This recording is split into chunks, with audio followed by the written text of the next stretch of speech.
Toni Hall and I am an NIHR funded PhD student working at Liverpool John Moores University. I'm currently studying the importance of the home environment in falls prevention, so really interesting to hear the conversations before.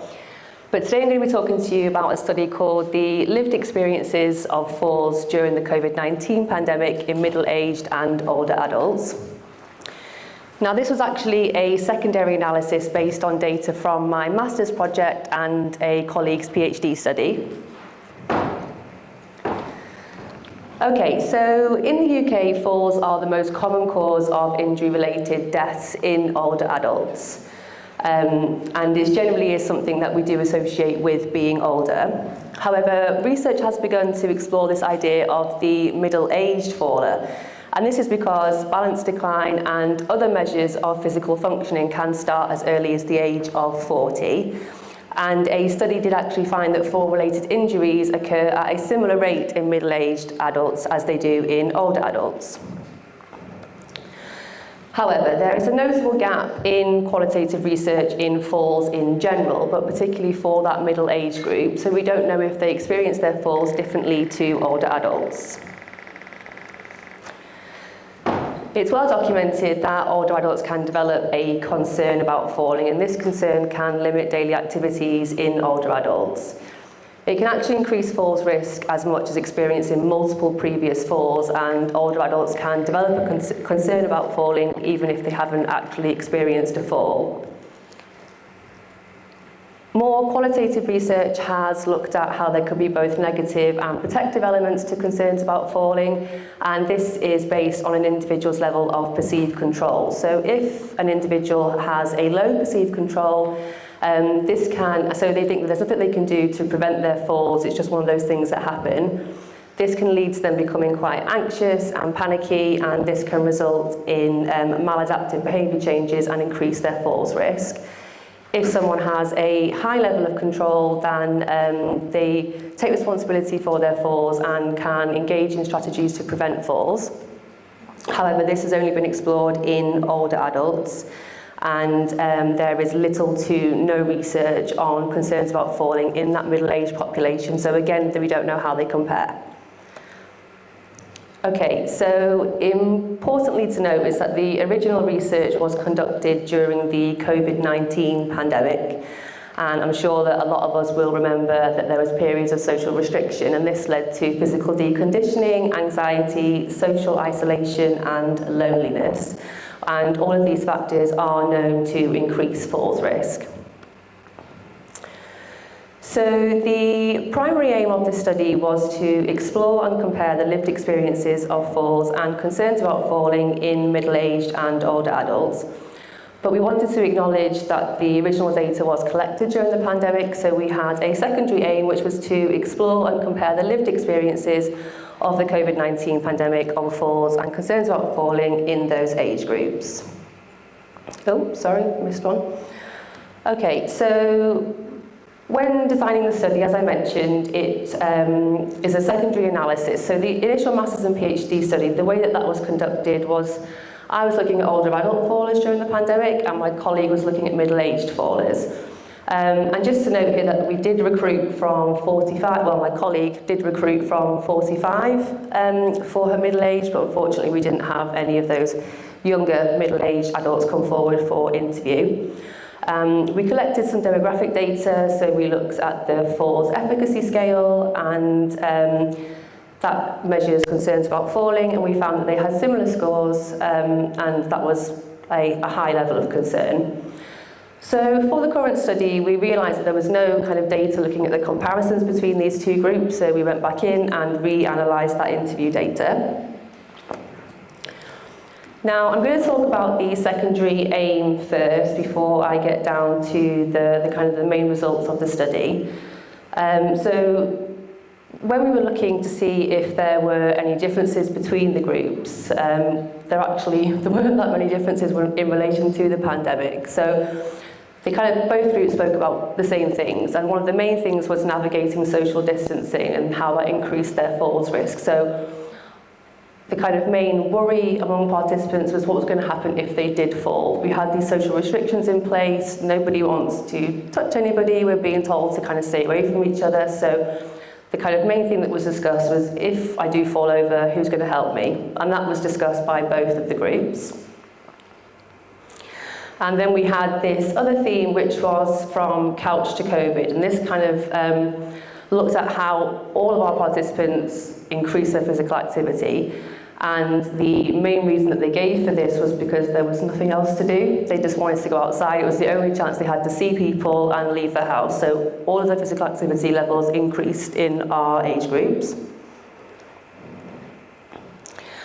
So when looking at falls and concerns about falling in a more general way, we did start to see some differences between the two groups. So confronting age-related decline. Now, age-related decline was only seen in surprisingly, only seen in our middle-aged fallers.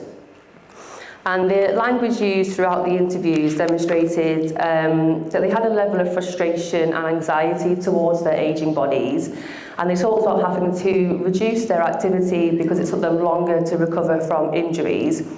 But this activity reduction can lead to detrimental effects later on in relation to falls risk.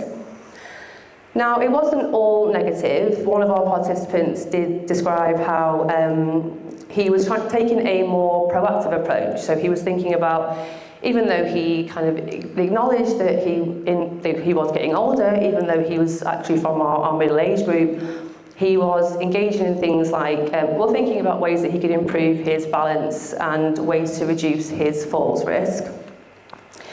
And these findings highlight the difference in self-perception of ageing, which is known to impact health outcomes and longevity.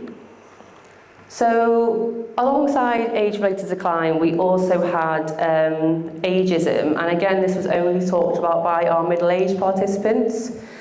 So, while they acknowledged in their words that they were getting older, they didn't want to be labelled as somebody who was a faller, and there was this kind of evident discomfort with that label. The next theme was a slippery slope, the toll on independence. Now, this was only talked about by our older adult fallers. And it was this idea of losing control and being a burden on others, if there was a kind of significant consequence after their fall, such as an injury. And this was particularly evident in those who had injurious falls. They were really worried and concerned about what was going to happen and the impact they were going to have on those around them. So when we're looking at this idea of this perceived control, this was talked about by both age groups, but slightly differently. And interestingly, it was our middle-aged participants who demonstrated this low level of perceived control. There was a lack of responsibility, which could lead them to obviously not engaging in fall prevention strategies. So as you can see in the kind of middle bubble, I had 2 falls in the last 2 months. They were not really my fault. I don't want to fall again, but accidents do happen. Whereas our older adults, they had this higher level of perceived control. So they were taking responsibility for their falls and realising that there is something that they can do about it. They can change the way that they walk, which can obviously reduce that falls risk. Oh, I was meant to remove that slide, so I'm just going to go past that. Okay, so when looking at the differences between the two groups, the overall findings, our middle-aged fallers were concerned about being labelled as someone who falls, and even though they showed concerns, there was a lack of responsibility over their falls. And as I mentioned, this could lead to them not engaging with fall prevention strategies and lead to negative outcomes. Our older adult fallers seemed to display this higher level of perceived control, and this could be due to their awareness of the consequences of what might happen if they were to have a fall, especially those injurious falls. But the issue is that we don't want people to have to wait until they're having these more serious falls to realise that they can take responsibility for their falls, and there are things that they can do to prevent them. So a possible limitation of this study is that we weren't able to recruit that kind of younger bracket from the middle-aged participants. We did have some interest, but unfortunately none of them actually committed to the full interview. Now, this could be due to that potential barrier of ageism and not wanting to discuss being a faller. But even though our youngest middle-aged adult was 55, fall prevention guidelines and interventions typically start at the age of 65, so we've got this kind of massive gap of people that are potentially going to be being missed. And we all know that early intervention, when that takes place, the better the outcome. So the clinical challenge when providing care to those who are at risk of falling could obviously be that engaging middle adults in falls prevention. We need to look at breaking down those stereotypes and rethink the marketing that we use when designing interventions and the language that we use when talking about falls to kind of get rid of this, this idea of this ageism towards falls.